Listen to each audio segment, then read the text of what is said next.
সুপ্রিয় বন্ধুগণ, আমি আশা করছি আপনারা সবাই ভালোই আছেন। তো আজকে আমরা জানবো বগুড়া পলিটেকনিক ইনস্টিটিউট সম্পর্কে।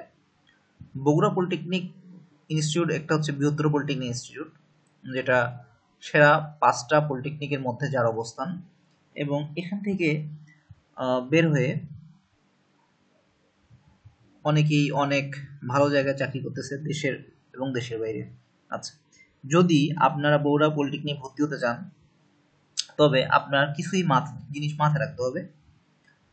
আপনারা কোন ডিপার্টমেন্টে পড়বেন, কোন ডিপার্টমেন্টে পড়লে আপনার চাকরি সহজে পাবেন এবং ভালো কিছু করতে পারবেন। চলেন যাই যে এখানে কোন ডিপার্টমেন্টটা পড়বেন এবং কি কি ডিপার্টমেন্ট আছে ওই বিষয়ে আমরা আলোচনা করি।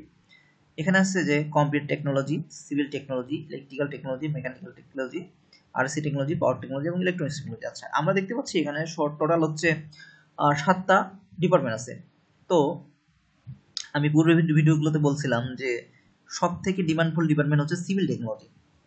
এখন এখানে সরকারি চাকরি এবং বেসরকারি চাকরি দুইটাই অনেক। তো প্রথম চয়েস হিসেবে আপনারা সিভিল টেকনোলজি রাখবেন, দ্বিতীয় চয়েস হিসেবে আপনার ইলেকট্রিক্যাল টেকনোলজি রাখবেন। তার কারণ হচ্ছে যে ইলেকট্রিক্যাল টেকনোলজি দিয়ে সরকারি সিভিল থেকে একটু চাকরি কম, সরকারি সেক্টরে, প্রাইভেট সেক্টরে ভালোই চাকরি পাওয়া যায়।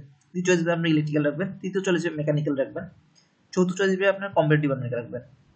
আর হচ্ছে যে আপনার ইলেকট্রনিক্স, পাওয়ার এবং আরএসসি, এই 3টা ডিপার্টমেন্টে আপনার সরকারি চাকরির পরিমাণ খুব কম।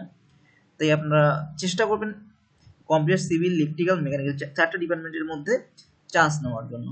তবে আপনার যদি স্পেশাল যে ইচ্ছা থাকে যে ইলেকট্রনিক্স ডিপার্টমেন্ট বা পাওয়ার বা আরএসসি, এগুলোতে ডিপার্টমেন্ট যদি আপনি পড়তে চান সেক্ষেত্রে আপনি করতে পারেন। কিন্তু আরএসসি ডিপার্টমেন্টে আমি বলবো যে না পড়ার জন্য, তার কারণ এখানে চাকরির পরিমাণটা খুব কম, সরকারি এবং বেসরকারি নাই বললেই চলে। পাওয়ার ডিপার্টমেন্টে আপনার কিছু সরকারি চাকরি স্যারগুলো পাবেন, আপনার যেটা অনেক কম, প্রাইভেট সেক্টরে কিছুটা পাবেন, তো এটাও চাকরির পরিমাণ খুব কম। ইলেকট্রনিক্স টেকনোলজি হচ্ছে আপনার চাকরির পরিমাণটা খুব কম বলা যায়।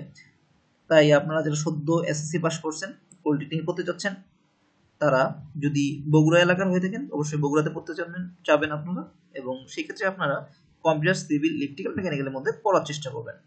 সো ধন্যবাদ সবাইকে। আপনারা যদি আমার নতুন নতুন ভিডিও পেতে চান তাহলে আমার চ্যানেলটাকে সাবস্ক্রাইব করে রাখবেন, কমেন্ট করবেন, শেয়ার করবেন এবং লাইক করবেন। ধন্যবাদ সবাইকে। আপনারা ভালো থাকবেন, সুস্থ থাকবেন।